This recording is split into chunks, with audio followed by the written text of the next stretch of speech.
even overhearing me, say that Tottenham beating Brighton was, better than the Chiefs winning the Super Bowl. But regardless, I'm feeling great. No Had a lies were told. Yeah. Brian, is your wife a KU alum? No, but Okay. her significant portions of her family are, and I don't know if you know, like a lot of states that are, that have ag schools and the original universities. Yeah, yeah. It's very Hatfields and McCoys. Oh So yeah, it's the old land grant battles, basically, the right? land grant battle is Yeah. real. Oh yeah. I mean, the only team that she hates more than K-State is Mizzou. But Mizzou is not in the Big 12 anymore, so it's like, Yeah. it's a bit of a, sad rivalry anyway at this point. But So you did just anger one of our loyal listeners, my sister, who's a Mizzou grad. So gotta throw that out to you. But no, I have nobody. I have some I have some fun KU stories from back in the day. Oh yeah, I had a buddy that went to school there, and we got into some shenanigans on occasion, multiple occasions. LFK, Lawrence F in Kansas. This is true. This is very, very true. Yeah, but those are not for the internet. So those are Okay. one-on-one conversations. And when I'm gonna mark off on the calendar early for the barbecue this year. So that could be Very a bar. nice. We'll make things only in front of barbecue agenda. Perfect. Perfect. I like that. Steve, my man, how are you, sir? What's going on?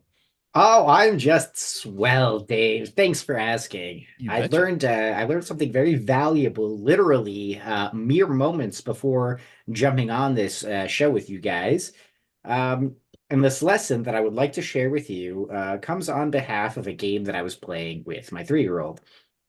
And the lesson is this: if you have given your toddler a cookie cutter in the shape of a gingerbread man, and you are playing a game in which running around after said gingerbread man is the main premise, when it's your turn to run, make sure the cookie cutter is not on the ground right in front of you, because stepping on a cookie cutter is worse than stepping on a Lego.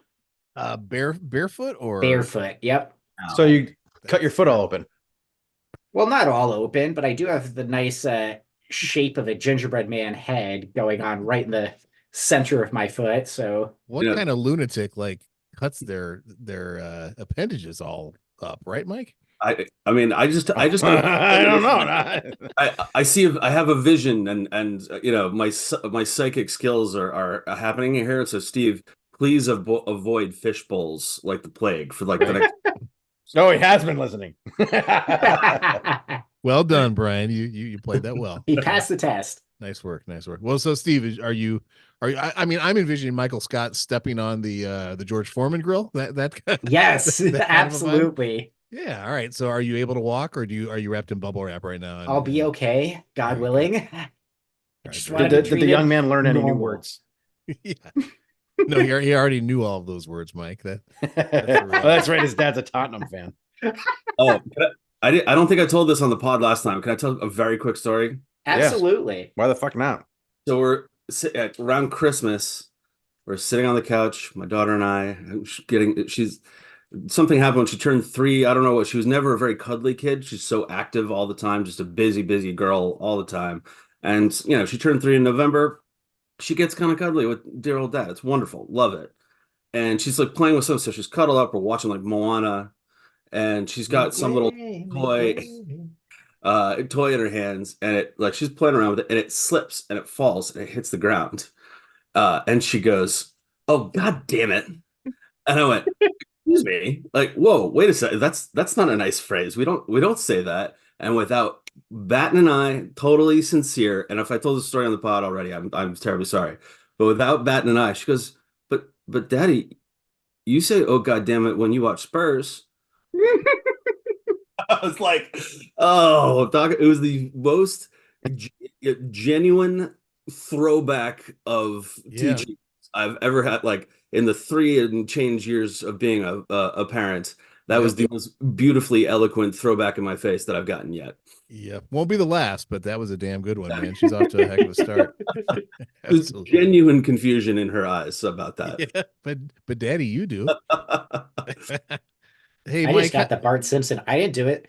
It's like, no, you didn't technically. I stepped on the thing that you left out, right? Yeah. I should have given it to you to begin with, but Michael, how's life on your end, buddy? How's it going? Dude, I have had so many proud dad moments with my kids. I have had the son texting fun colorful words to his friends and getting caught by his mom who's monitoring his texting.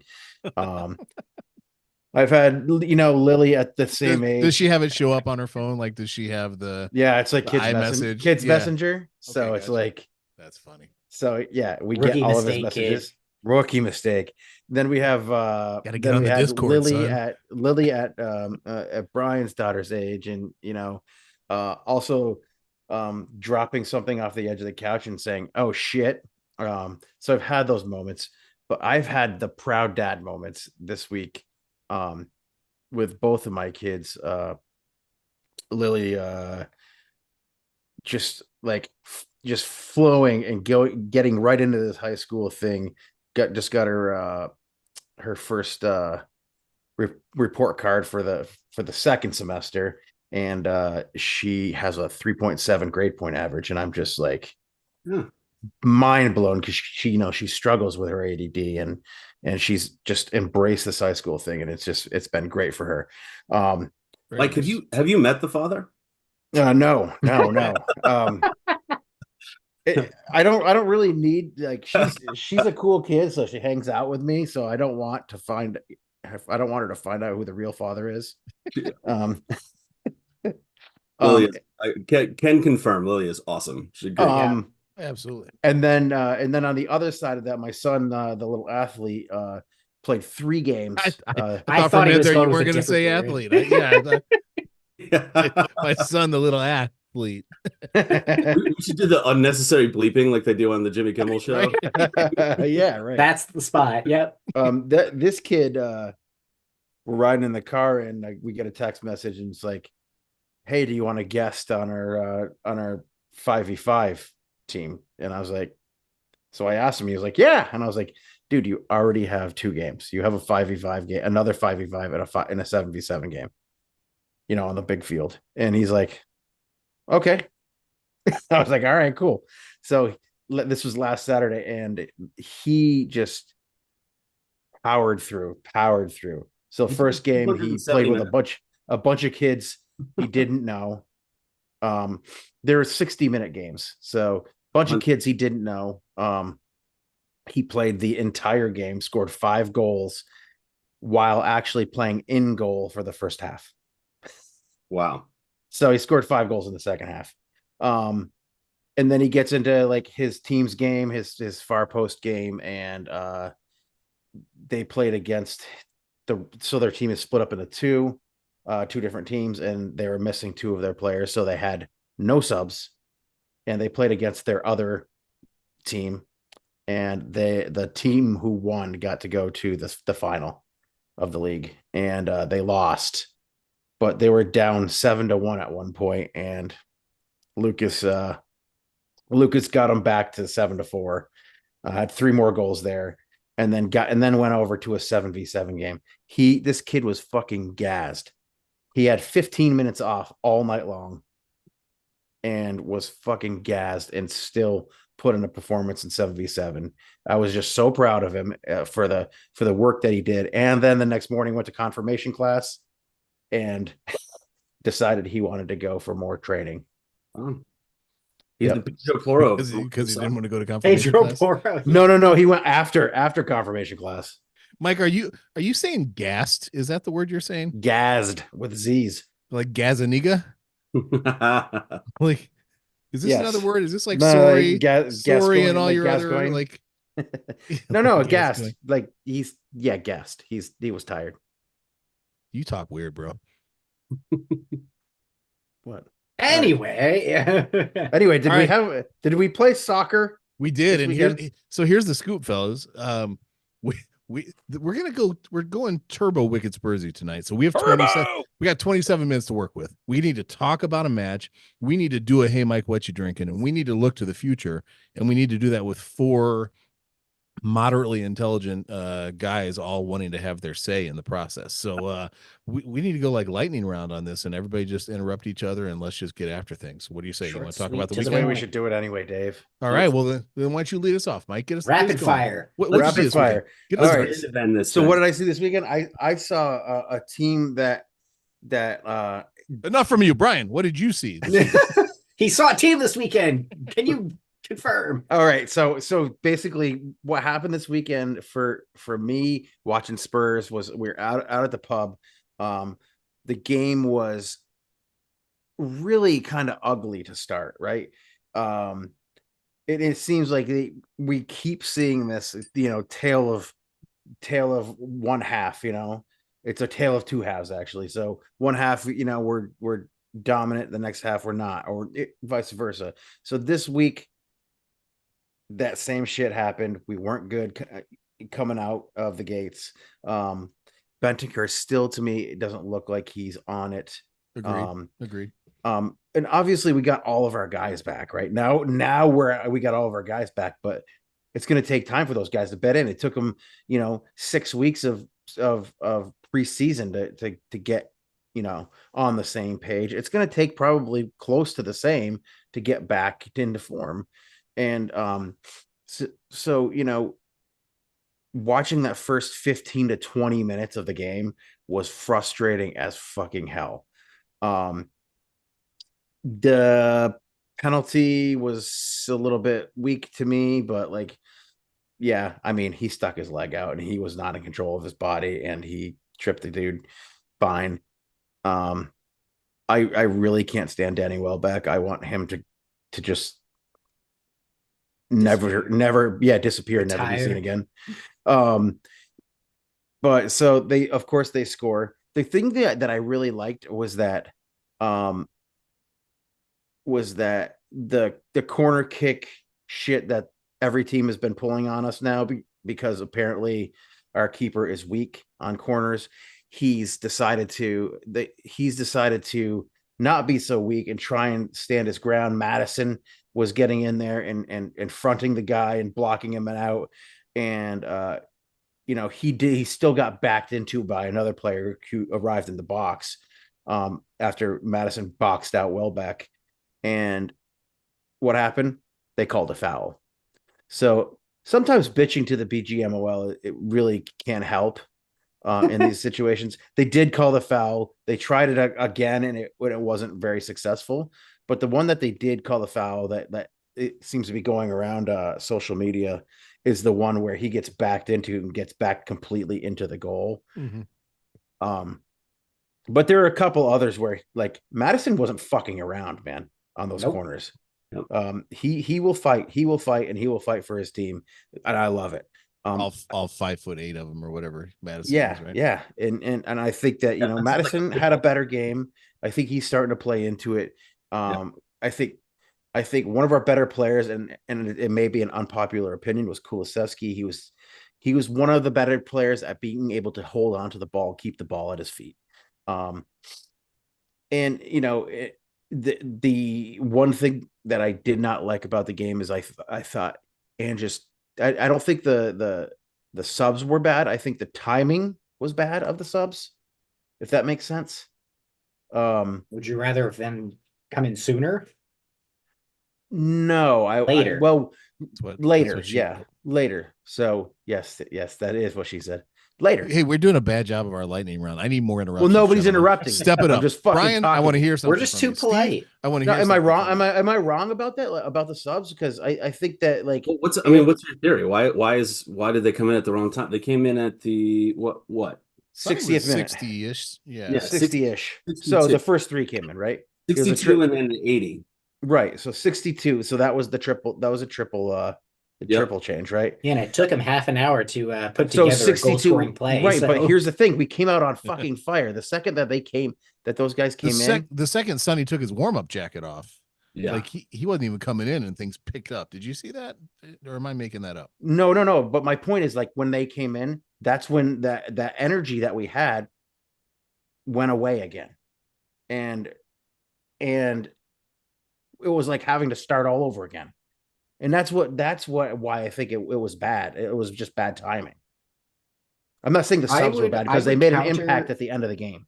I would counter and say that the subs had to come in at that point, just because they needed the time to bed in and make the impact on the game, but also rewarding people for playing in the second half for the first 15 minutes when they were not really doing what they needed to be doing in the first half.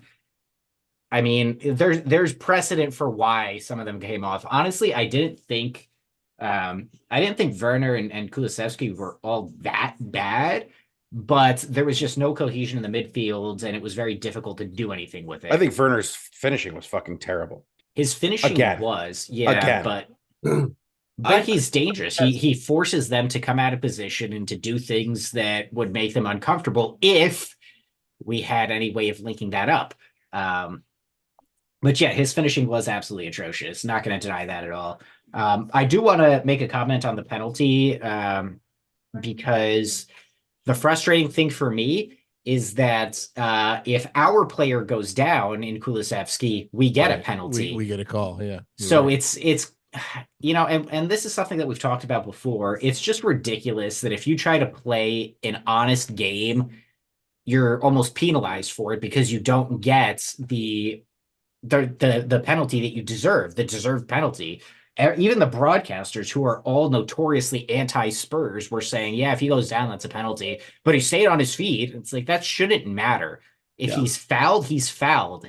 It doesn't matter if he gets the shot off. Give him the penalty. Loosely related. Do you guys notice that Richarlison is less of a flopper now than he was? Have I think actually. Ange probably told him to knock it off because he's not winning. He's not winning anybody's love and affection. But it's working, because Richarlison's another one who, despite not having a big goal involvement, was all over the place. I mean, his hold-up play this season has been much better than it ever has been. And that's just fantastic. I love to see that from him. He's somebody who looks like he's growing and developing nicely into Ange's system. Yep. Ryan, you got something. What do you got? Oh, I got stuff for days, Dave. We have 19 minutes for you. I mean, like, just because. Who says we have to stop? Yeah. Well, otherwise they're stuck with you and I, Mike. So technically, my dinner reservation that I'm already going to be 20 minutes late for. So, but, where are you going? What kind of food you getting? High class Mexican. Nice. My good friend's mother's birthday. So, very nice. Nice and kind enough to invite me along. But I think Timo Werner. My theory is I don't care about his finishing. I don't care about the number of goals. I think the goals will probably come, but I don't really care for two reasons. One, he already is like tearing it up in terms of creating chances for Richie, right in the center, and because Richie, if you saw in the Athletic, Richie has 99.26% of all of his shots are one or two touches. It's the highest percentage of any player in the Premier League. And all he really needs is good service in the box. Johnson playing out wide, Decky playing out wide. Werner, if he creates 25 chances, and he only plays half a season for us, and we can buy him for $15 million, which we can't even buy like a Swedish, youngster for Brian Hill for that much, right? Yeah, I mean, he is the deal is awesome, but he's also playing extremely well, and he's terrifying down that line. When he was at Chelsea, I did not appreciate how fast he is. I mean, I don't think, maybe he just wasn't used that way. I think he never really got a chance to test out his wheels. But if there's anything that Ange Ball relies upon, it's pace, right? So you can just tell that those defenders, when he's screaming down into that corner. Faith is a part of it too. Yeah. Well, there's that too. You have to believe. Anyway, my thing is, if he can spread out defenses, if he can, launch good opportunity creating chances into the box for the rest of the people who are going to get the goals, then I'm here for it, and he's doing exactly that. Well, so he's doing on the left what like a Kulusevski should be doing on the right, pulling the defense out of the center and opening up those spaces. So when he is making those bombing runs down, there's more players that have to go out to meet him and open up space in the middle. Absolutely. But what we saw was there's really, you've got Richarlison to aim at. The runs weren't really coming in from midfield. Madison had to drop back, particularly in that first half, quite a lot to get involved. It's just, everybody needs to be a little bit more cohesive. And I do think a part of it is having a midfield that's not entirely, back to full fitness, back to full, match day performance readiness. I mean, Mike already talked about Bentancur. Yeah, I mean, Sar, I think Bentancur is That's back like someone who's coming home from World War I is back, but they're like shell shocks. That's well You know what I put, mean? man. That's It's very not really good. Yeah. the same person that left to go off the. Look, I don't disagree. I'm not saying that like Werner is not worthy of being here because I think he's absolutely our best option. I don't know that we haven't seen enough of Solomon to say. I think we still do need somebody who can beat somebody. You can beat their man one on one. Son's not going to do that.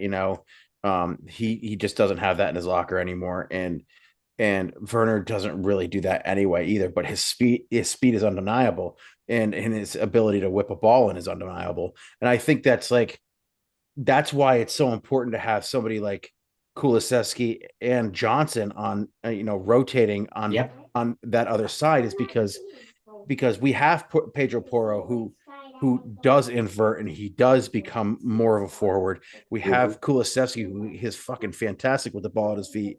He can beat a man. He holds the ball up, and then we have somebody like Brendan Johnson who can come in and run at tired legs.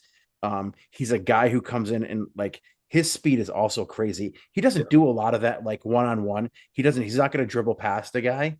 He doesn't have that in his locker. But what he does is he arrives in the fucking box on the He's not going to backside. dribble past the guy because by the time he gets to his top speed, someone's probably already fouled him and it didn't get called in midfield. So that's That's fair. Yeah, I just think what Brennan Johnson brings is that he arrives in the box at the right times, Yep. and he is in and his speed allows him to do that, and he's there, and the fact that Richie is in the middle there, drawing defenders away from both those guys, is what allowed Son to get that ball over to him.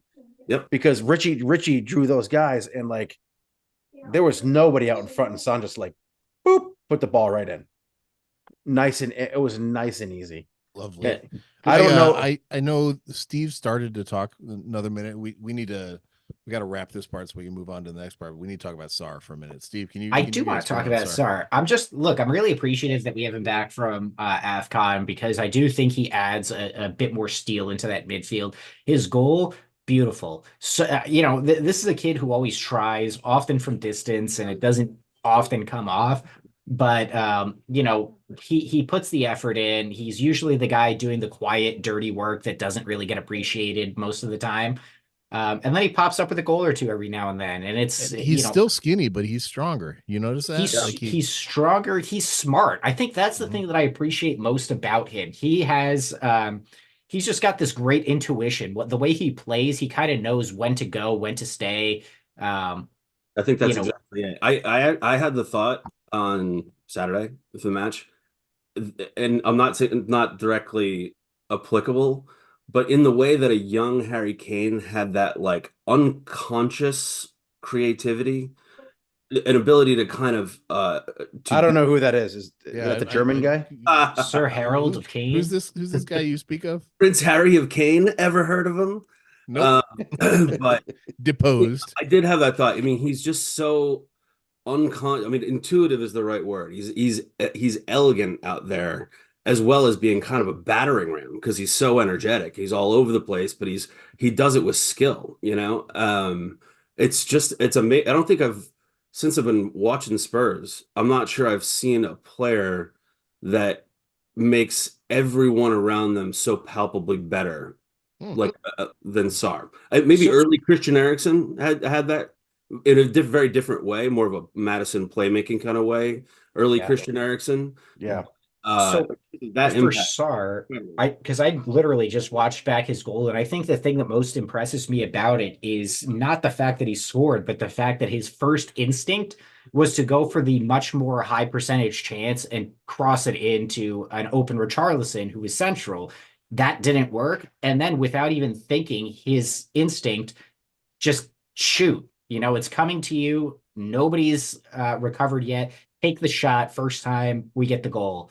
But that's it. Like he's not a selfish player. He's almost like he's doing the math in his head and he's figuring out what is the best opportunity we have in this particular instance to get that ball forward and to make something happen. Most of the time, it's just a simple pass or a tackle to relieve pressure or something. Recycle the ball. But in instances like that goal, it just shows how quickly he goes from I need to set Richarlison up to they're on the floor, take the shot. But I know Brian in particular has a very important question that he has been dying to ask. So I want to give it to Brian to ask this. Really Brian, I want you to ask this question. That said, before you do, can I just share something with you guys really quick? This will take 10 seconds. I'm counting. Oh, Dave, you're still with us. Yeah, I'm still here. 21st century Dave. I got an Apple Watch a couple weeks ago, so I'm really excited about that. And I just want to let you know the Xfinity assistant just sent me a text. Just me. Oh, I got that too. I got one too. Letting me know that the tropic or the winter storm Lorraine, she's got a name already, and warning me that my internet's going to go out. Like, what's the deal with conditioning my expectations down tomorrow? I work remotely. Like, I rely on internet to be able to do my thing. Here's the thing. They're already hedging their bets. Oh, I know. They're like, whatever. Deuces. Dave ain't working tomorrow. But Brian, I digress. You've got an important question that needs to be asked. Mike, where can I get that hat? And and what you drinking? There we go. You can't get this hat anymore. It was limited edition. I got it. So you can get it from Mike's house. I got it from barbecue. You might want to wash it after you grab it from Mike's house. I actually got it from our very special guest that we're having on next week. So and Wendy from the extra inch. Wendy's going to be on with us next week from the extra inch, but Brian, we had you on first. You and Wendy will be the only 4-time guests. Way to forecast a guest downgrade. That's true. They're like SNL hosts, right? Like that's the way I was going to go. Nice. That's the way I'm going. Yeah, it's the 4-timer club. Yeah. I got more than one angry edge for him. You're Irish. We know that's not true. Oh my God. So today I have this beer. I just picked it up because it was something I'd never seen before. It's from Prison City Brewing in Auburn, New York. It is a pale ale. It's things they have prisoners doing these days. I know. It's a hazy India pale ale. It was probably made in the toilet. It's toilet liquor. Toilet beer. Well, you'll have to tell us. It's brewed and canned in Auburn, New York. It's got cryo pop hops. I don't know what the fuck that is, but that sounds cool. It's got Citra, which is my favorite hop style, and Simcoe hops. Cryo pop sounds like some gas station like weed strain that somebody's selling. That's I was thinking like some really niche, music genre. This beer smells really fucking good. So I saw this at the old Georgia Market today, and I said, you know what? Gotta fucking have it because I've never seen this before. There you go. I wasn't gonna do an IPA. I was gonna do the Zero Gravity Irish Cream Porter that I had, which was also delicious. Save that for next month. Well, we'll save the other one for next month. Anyway, fair enough. Holy shit! This smells like fucking. I don't know. Good. It smells like pineapples, mangoes. I'm seeing a 2-finger biscuit going on there. Very nice. Yeah, somewhere between biscuit and soapy. Is it all right? Yeah, it's thick though. Solid the way it's showing up. Yeah. It smells really fucking good. I'm gonna get right into this since Steve, while Mike gets into the old first sip, no dad joke this week. I'm gonna save this. I got a good one for you next week. But I want to tell you, started True Detective. Like it. Season 4. Like it. Starting on season 1, and I had to start somewhere, So yeah. I'm enjoying it. We are enjoying it. My wife and I are. It's slow. It's a slow mover. Like you got to give it time to develop, of course, but it's entertaining. Speaking of developing, the flavors keep developing. Ooh. I have not had. So a lot of these IPAs are the same, right? I have not had an IPA that's similar to this in a long, long time, and I kind of liken it to that Great Rhythm. Remember we had that Great Rhythm beer, Dave, after the barbecue last year? I do. Yep. Our little nightcap. Yep. Yeah, like squeeze. Great Rhythm Squeeze.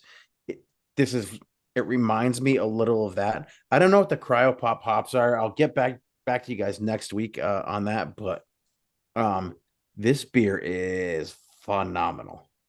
Ooh, interesting. Phenomenal. And I'm talking like,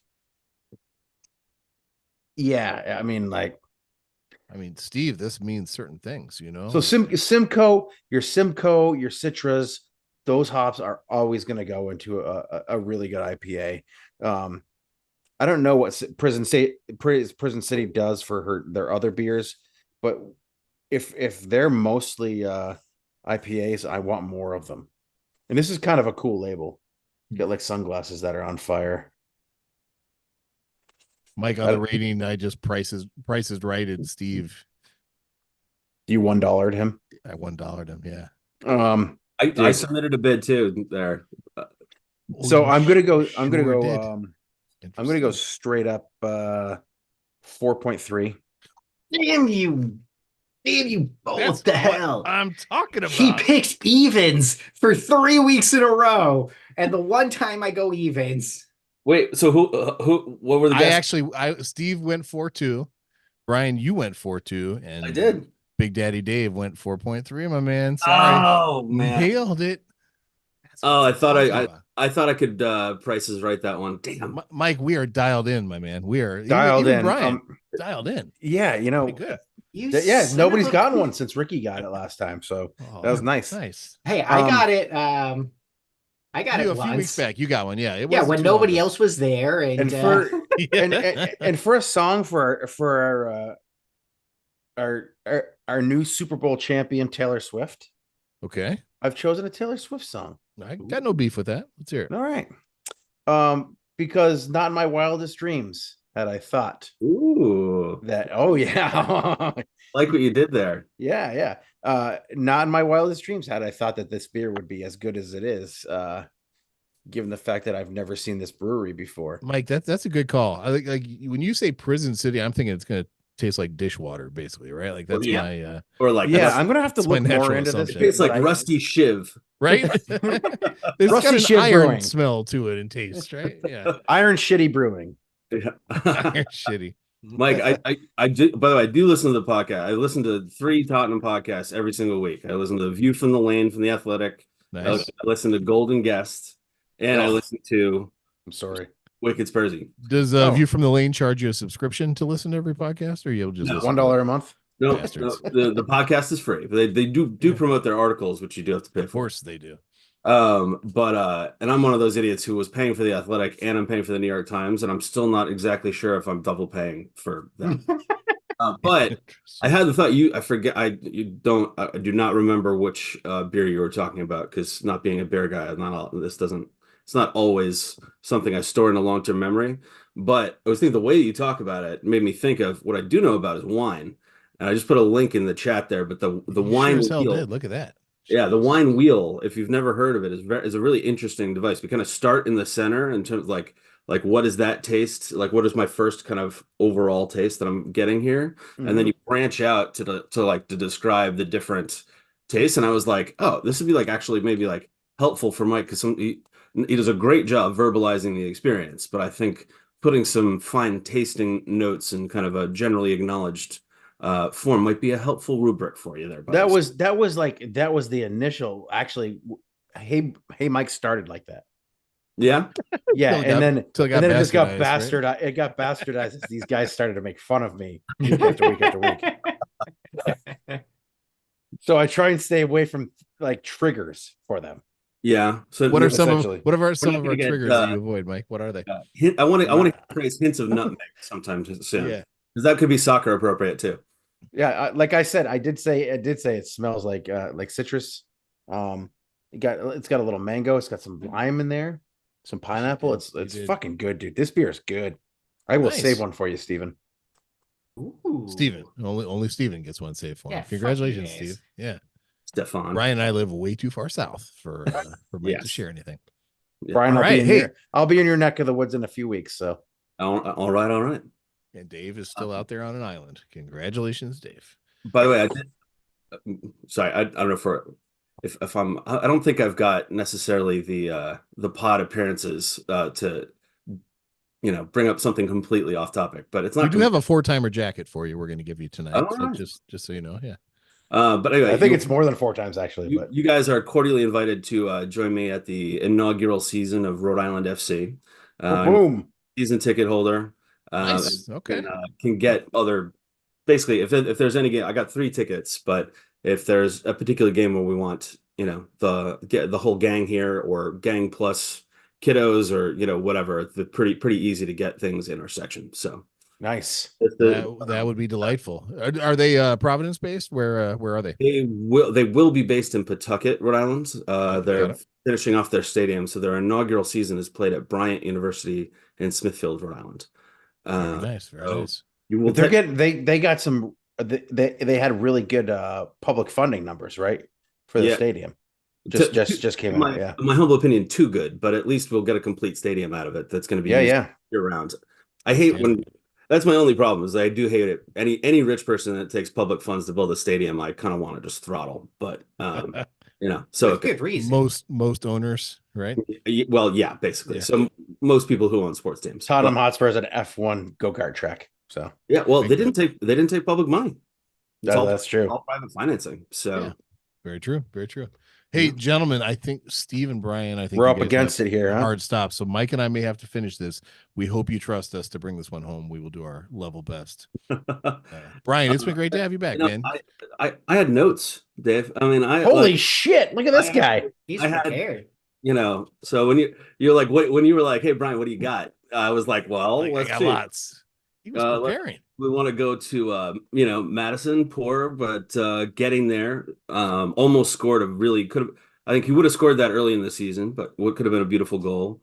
That's fair. And I think the entire season is the biggest factor is how comfortable he feels with the outside of both of his feet. I think because he's starting to get there, do those outside of the foot curlers. Yeah. Holy God, I think it's going to be once he gets that back, and he's doing his lovely, beautiful through ball action, and kind of, I think the whole season's going to be back. But yeah, in honor of the upcoming match, and because I know that Dave's about to transition into a look ahead, I just wanted to say on behalf of all of us, we couldn't have done it without you. There's the dad joke. Very nice. Steve takes it for the week. Well done, Steve. Well done. Victory to Spurs against Wolves. That's my prediction. All right. Score prediction, Steve. What's your score prediction on that? I think it's probably going to be either 2-0, 2-1, but I think we're going to get at least 2. All right, fair. Brian, score prediction for the weekend? I think it's revenge time. I think they're going to play angry and controlled, and I think it's going to be 4-1. And the first goal is going to be something stupid that happens in the 13th minute. And then Sonny's just going to yell at them so effectively that it's just going to be, a bombardment there. A throttling, right? Throttling. Suns halftime team talk. I'm not mad. I'm just disappointed. Right. Everybody steps it up. Maybe we can make Trey choose a fucking club. He's in it for the t-shirts, man. Of course. He's in it for the t-shirts and the betting odds. Other than the that, betting odds, he can't be brought to care. Gentlemen, we appreciate you. Thanks, boys. All right, love you guys. Onward you go. Peace out, Wicked Spursy. Yes, sir. Well, Dave. And then there were 2. Just the 2 of us. This is kind of scary, Mike. I don't think that the audience should be left. This has never happened. Has this ever happened? I mean, it's happened where Steve was just like fucking pieced out without even telling us. Yeah. But that's been like during closing thoughts, and it's like we're on the downward slide, right? But we still got a little pot ahead of us. So yeah. Where you want to go, man? Let's talk Wolves. I mean, hearing those guys talk, I want to see them throttle Wolves like Romero choking Vicario post game, right? Like that's the visual I want to see. So I've already got the print of that on order. Do you really? so I can throw it up on my new blue wall behind me. That'll be a good one. Absolutely, yeah. Oh, dude, yeah. Dude, the excitement, like Vicario hasn't been the best, right, recently. Um, he's still making amazing saves. He made an amazing save in the beginning of the game. Well, The let's guy, Mike, let's call it for what it is, right? He's incredibly talented. He's really good. And he's good on his feet and good at saving. But like let's put it in baseball terms. Let's go to something you and I know very well, right? Like a pitcher the first time through all the teams is one thing. A pitcher the second time through all the teams, like they've developed their approach. And that's what we're seeing with him. It is the teams have developed their approach I and they think know he's how to really detail yeah. oriented. I mean, the guy's great with the ball at his feet. I think he needs to be a little quicker. Needs to be a little more decisive with his passing. I think some of his passing is a little weak, but like the guy's shot stopping is fucking outrageous. I mean, outrageous. Like he saved us in the very beginning of the game, right? You know, one of the few things I don't like about him is I have this maybe you have the same thing. Because Hugo was so weak with his legs, I just have this thing like when you have a one-timer kick or even a free kick, I want to see that ball get way past the midfield line. You know what I mean? And with Vicario, like with those one-timers, he'll get it to about the midfield stripe or a little bit shy of it. And like Right. I want to see more boot is what I want to see. That's one Yeah. of the few The things that thing is bugs he's me. not very accurate with it. True. And he's Sprays. not like Yeah. Hugo who will try that shit and then it ends up fucking in the fourth fucking row, you know? True. Like Hugo used to boot the ball out and it would go into the fucking stands. That's very, very true. You know, and for no fucking reason. So like nothing against Hugo, but I think that like the if we're gonna just talk about Vicario for a second, like his ability to have the ball at his feet, be pretty comfortable, and get the ball and play out from the back. I think that's part of like Ange ball, right? Is like being able to play out from the back. Yeah. Those triangles, like it's very much like the way that Pep plays. Pump it to the midfielder. I think that I think Yeah. that like and Vicario's young. I think that he's going to end up being better than Ederson. Ederson's like having a center back who can touch the ball, you know. Yeah, that's fair. That's fair. But he doesn't have like Ederson. What he doesn't have in his locker is the shot stopping ability that someone like a Vicario, it just put that there, or Ter Stegen, like those guys who are classic shot stoppers. Mm-hmm. You know, Ederson doesn't have that, but like Vicario has it, and he's younger, right? So he has time to develop. He's going to be our keeper for the next fucking decade, probably. The guy's a lunatic. We love him. I think our defense is solid. I don't think we have to worry. I think that, you know, if we're going to talk about Wolves, let's talk about Wolves. I think that our defense is solid. I think that, you know, we're not going to have the gaffes that we had at the end of the last match against them. Mm-hmm. Wolves are a tricky team. Always are. Always, always, always are. Mm-hmm. And I think that we're going to have problems with them in the first half until we figure it out. I don't have the optimism that Brian has for a fucking 4-1. Because of the way that Wolves play, they're not necessarily gonna press us like a City does, like an Arsenal will, like Brighton did. But they're gonna sit back and they're gonna defend at their midfield line. And I think that and they're gonna wait for a clever attack, a counterattack, you know, over the top. They're gonna wait for that shit. That's what killed us the last time. The thing is like, you know, we didn't have the players that we have now when we played them last. You know, we're prone to a boner or two. You know, I mean, like, you know, a bad pass here and there. You know, Destiny's getting tired. You know, he hasn't played in a system like this in a league like this that is very physically demanding, that is very you know, mentally demanding. So, you know, Destiny's getting a little bit tired. I'm glad to have Ben Davis back. So, you know, steady Steady Ben, who can come in and do a job if he needs to. I think that Basuma's going to start, and I honestly think that it's going to be a little bit of a rough, like 20 to 25 minutes.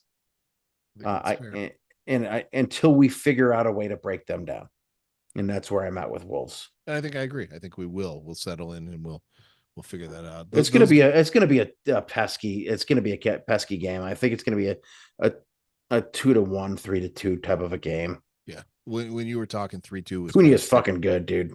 3-2 is sticking in my mind as the pathway. So yeah, we'll see. You know what's good is it's a 10 a.m. match for us. That's a beautiful time, and I like it. Yeah, better than the old 7:30 or 8 o'clock, right? Mm-hmm. For sure. You guys doing a pub gathering on that one? We are doing a pub gathering. It's gonna be fun this time because it's just Lucas and I are having boys weekend. No, yeah.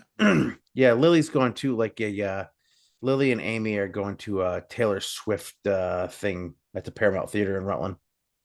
It's like a Taylor Swift tribute, whatever. Oh, it's Swale or Tift. Yeah, something like that. Yeah. Thanks. So they're gonna go to that. They're gonna visit Nana and Grammy. So they'll cool. Visit my parents and Amy's parent mom. And nice.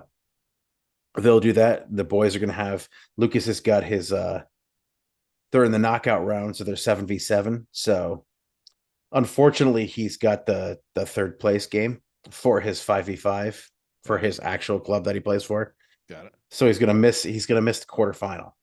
Him and two of his other buddies on his team. They're gonna miss the quarterfinal, but they'll get the semifinals. We should be done by about 10 or 11 o'clock at night.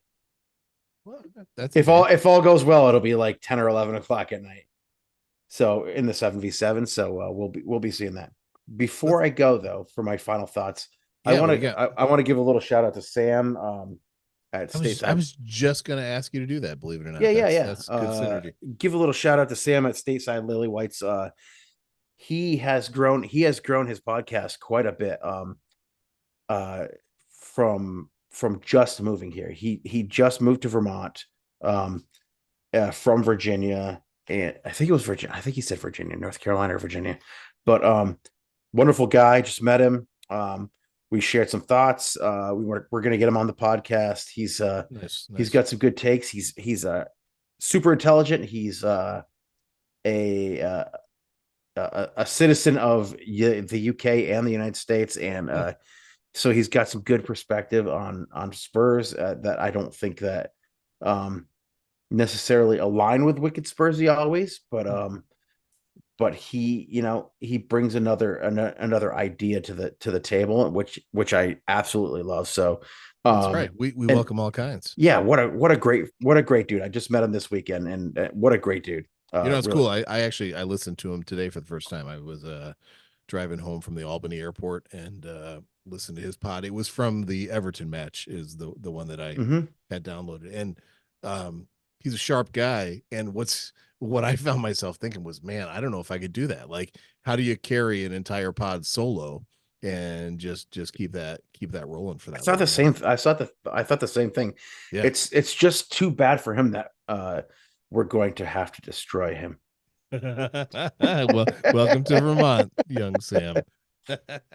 We'll get you on though, buddy. We hope you're listening. We'll get you on, and we'll show you the good side of the force. Absolutely. Yeah, very good. My closing thoughts, Mike, are there's here's all I would say.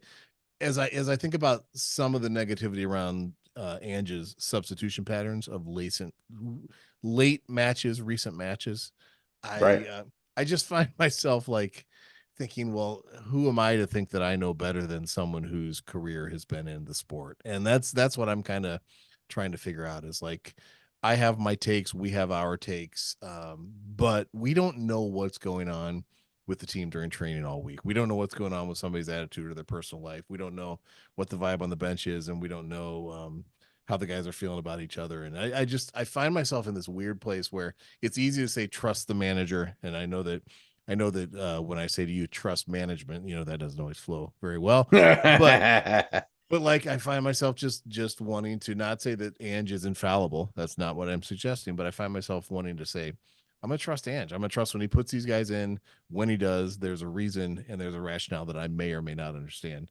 And I'm excited to see how it plays out. And that's all I got. It's just Awesome. a general observation.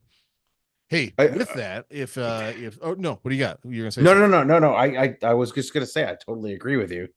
Like we have to trust Ange until we can't, right?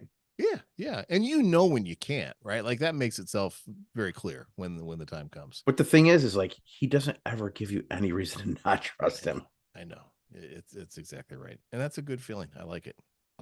You know what? Buckle He along. may not be the prettiest man, but he's got a sexy voice. It ain't a beauty contest, bro. It ain't and a beauty contest, and a sexy way about him. Yeah. Hey, Jurgen's got a nice beard and Pep has a nice head, but you know what? Ange is our guy. So I'm yeah, good that's right. with that. If Steve were here and we were wrapping things up, Steve would say, quiz, and don't be an asshole. And then I would ask you, Mike, what do you have to say as we work our way out of this podcast? You know, guys, I've been warning everybody about a winter storm all fucking week, and nobody believes me that it's coming. Winter storm Mike strikes. Proof positive. Winter storm Elaine is coming. Xfinity just warned me. Right. So they're seriously hedging their bets. They're like, "Yep, yeah. we're gonna lose your service tomorrow." If you know what, if you're out there on the roads in Vermont, be very, very careful. If you're out there just living your life, be very, very careful. There's a lot of crazy stuff going on out there. You know, just I want everybody to tread lightly and be safe. That's good stuff. And what would be one more thing you might say?